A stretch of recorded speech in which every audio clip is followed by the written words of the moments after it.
Well, hello there once again. This is David Breslow talking to you, and I appreciate you taking the time to be here.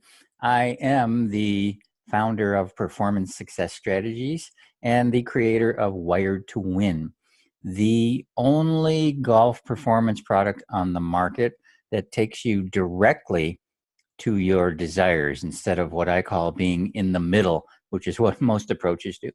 They're busy helping you prepare to be your best, but Wired to Win actually brings you to be your best starting right away. So stay tuned. I'll be back in a moment with today's tip.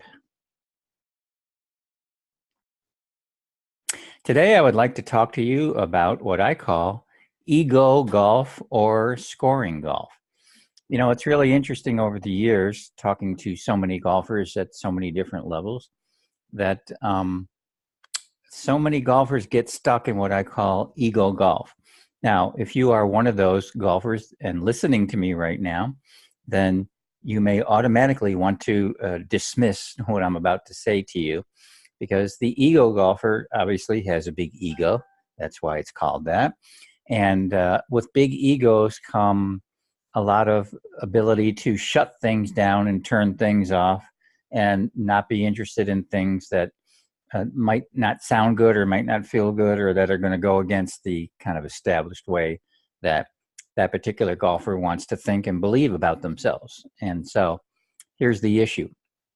You have the option every time you step out for a round of golf of playing what I call ego golf or scoring golf. Now, most golfers I know play golf to not only enjoy the game, but they want to score well, no matter what. And everybody wants to score well if they can. They enjoy the game no matter what, and that's great. But a lot of golfers, the high majority, want to score well, and that's part of what they include in the enjoyment factor, right? Makes sense? Sure. Of course it does. So, but ego golf, what is that? What do I mean by ego golf? What do ego golfers do? Well, for example, ego golfers will tee off from the wrong tees. What do I mean by that? Their game is not good enough to tee off from the tips, okay? Can't tell you how many times I've been out on public golf courses where golfers with a maybe 15, 18 handicap or higher are teeing off from the tips because their playing partners might be doing that. But their playing partners are better golfers than they are. Literally, they're better golfers and they score better. They play a better round to go. And so everybody's there at the tips, so they tee off at the tips. And if you suggest them to tee off in front of that, earlier than that, or even the ladies' tees, come on, they can't deal with it. They don't want to hear about it. The ego golfer will also use the wrong club. They'll compare clubs to whatever another golfer is using. Let's say they're 150 out and the other golfer is using an 8-iron. And the ego golfer doesn't have the correct technique or the power to use an 8-iron to hit the ball 150 yards. So the club they should be taking is the 7 or maybe even the 6 for that particular golfer, but they won't do it. Their ego gets in the way and says, no, I should be able to take the 8. This person over here is using an 8. I should be able to do that. And so what do? They take the 8 and they take a poor swing at the ball. The ball has a lousy result and they get upset and get frustrated and boom, boom, boom, everything goes downhill. It's just not worth it. They're not scoring well. Part of the enjoyment of the game of golf is scoring well.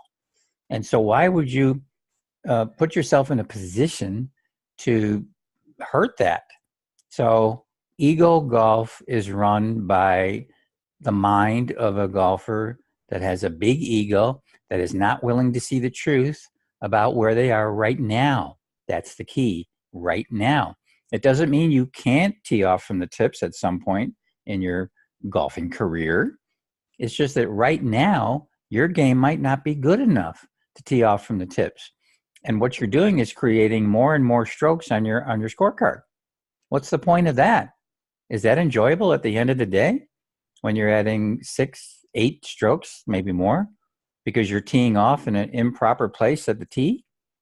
I mean, many golf courses have at least two, three different tee areas for each tee box, and some have four.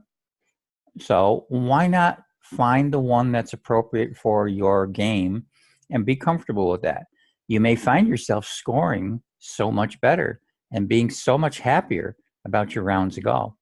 And because you're feeling more confident, your swing may actually get better, and you start working on your swing, you'll feel more confident, and at some point you'll be moving back further and further.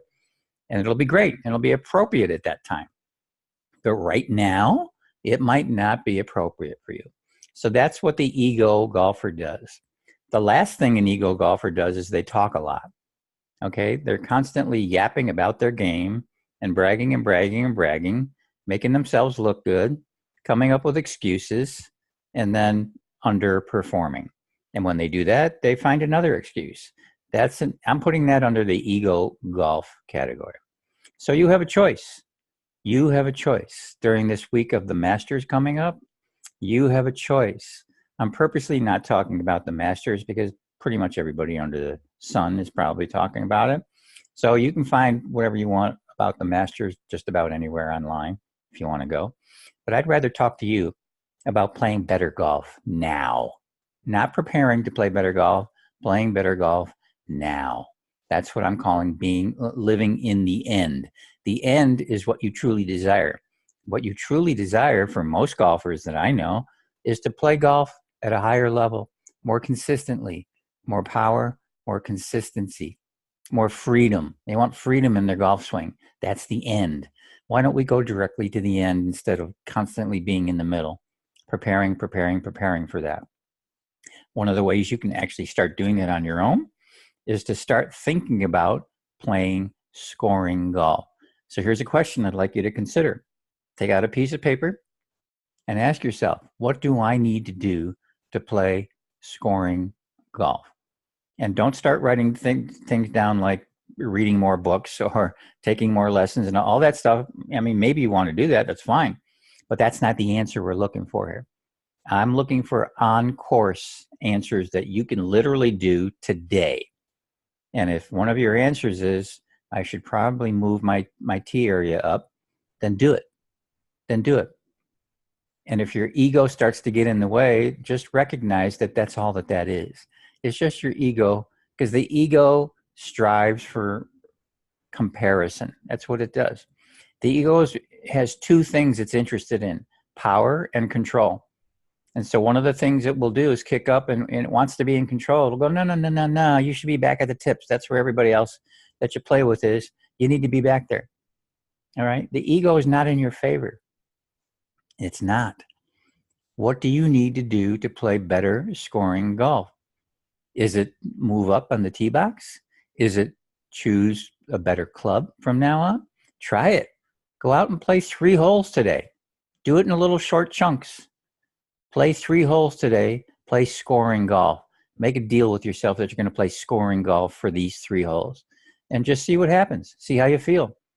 See what your results are. There's nothing better than experience. So hopefully you'll take to heart what I've said to you here today, because as always, I'm asking you to really apply it instead of just kind of nodding your head or shaking your head. Like I said, if you're an ego golfer, you may have dismissed me quite a few minutes ago. But if you're an open, flexible golfer who truly wants that end result, which is to elevate your game and enjoy it better and be more free and score better, all those things that golfers truly desire, then let's go there. Let's go there now. Okay? So I hope you enjoyed today's conversation. And if you want to know anything more about Wired to Win, please visit www.mentalgolfcoaching.com. And if you'd like to learn more about me, there's more information about me there and the approach and why I do what I do. And would love to hear from you in cyberspace. Please leave a message and I will be sure to respond. So David Breslow, thank you for listening. I appreciate you taking the time. Take care.